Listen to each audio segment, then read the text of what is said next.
The city stretched out like a glimmering offering, wrapped in the haze of morning light. Zuri Gold stood barefoot on the rooftop ledge of her downtown penthouse, arms raised toward the sky. Behind her, the skyline pulsed awake, glass spires catching the dawn like knives dipped in honey. "To all my beautiful beings," she purred into the drone's lens, her voice a soothing balm to the 3 million viewers tuned in. "This sunrise stretches for your glow-up and your ground."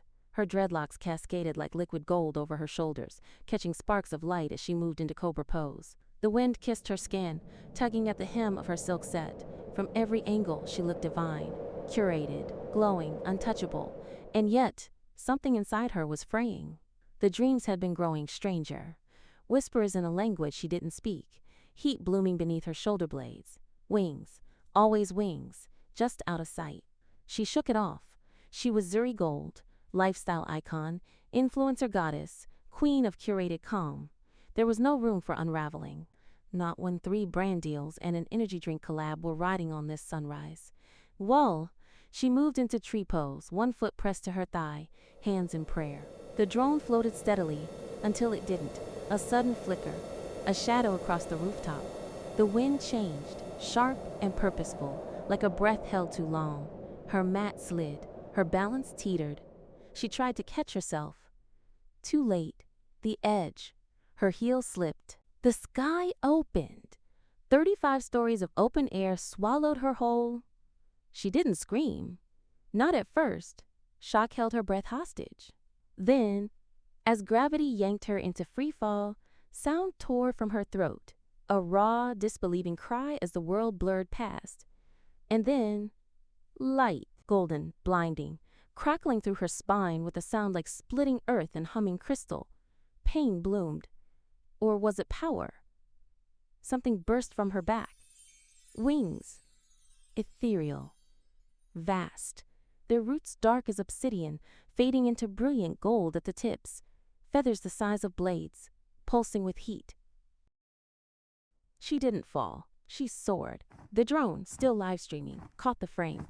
A woman suspended midair in the rising sun, dreadlocks aflame with light, wings spread wide like the wrath of a forgotten god. Then the feed cut to static. Hashtag #ZuriCanFly began trending within 8 minutes.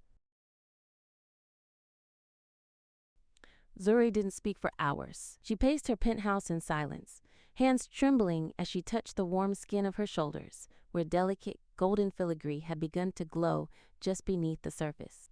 The marks pulsed faintly, curling like living tattoos toward her collarbone and temple. She'd scrubbed at them until her skin went pink. They didn't fade.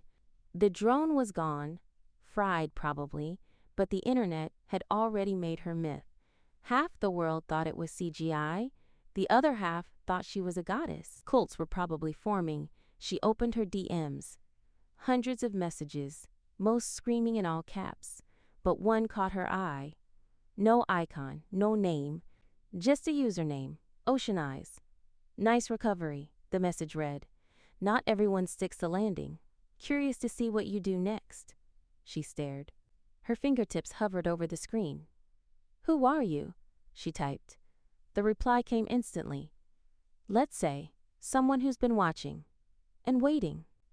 She slammed the laptop shut. Her hands wouldn't stop shaking.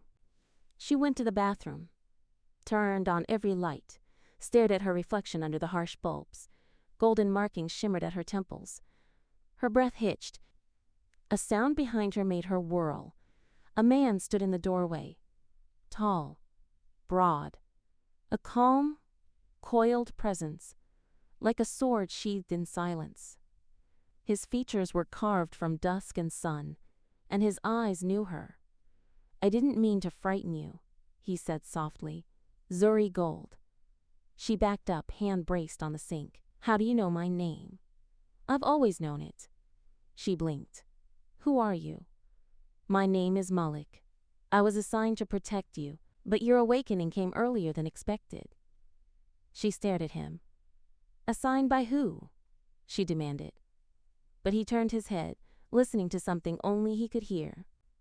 "They saw your wings. You're not safe here." Then he was gone. No door opened, no sound, just gone. She stood in the silence, heart hammering. The city below roared on. But something in the air had shifted. She was no longer alone. She didn't sleep. When she closed her eyes, the dreams returned. A vast celestial garden, a woman with silver dreadlocks braided with stars. A voice that said, "You are the return." The gold remembered. She woke with a gasp and felt the ache in her back again, like something was still pushing its way through. By dawn, she sat curled on the sofa in her robe, tea long gone cold in her hands. A knock broke the quiet. She opened the door slowly. Her mother stood there. Adeniki gold. Regal. Wrapped in gold and indigo ankara.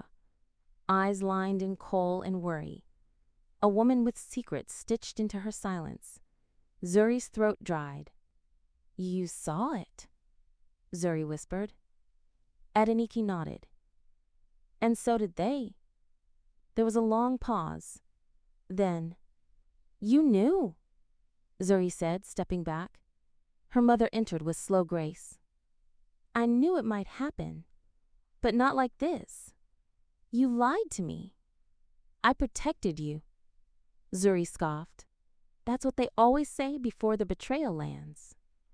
Adeniki didn't flinch. "There are things you don't remember.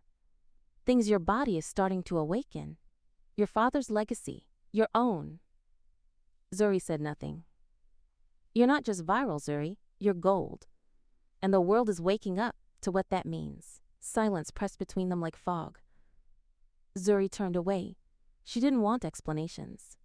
Not yet. Not after that fall. Not with her skin still humming like static. Not with strangers appearing in doorways and cryptic messages sliding into her inbox like prophecy. She needed out. She needed to breathe. She needed... That night she didn't go home. She let herself be taken somewhere quiet.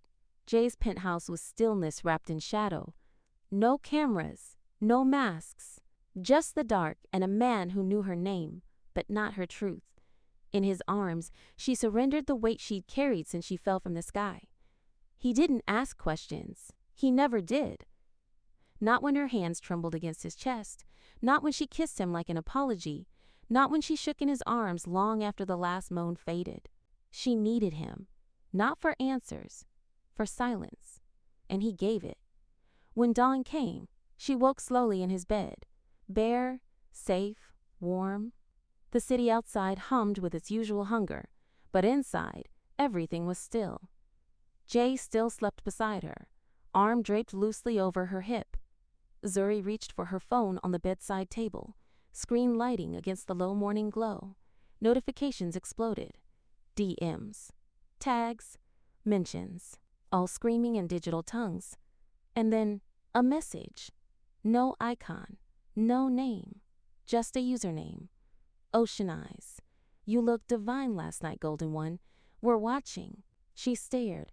Chills prickled up her spine. She set the phone down. Gently. Outside, the city stirred. Inside, something deeper did too.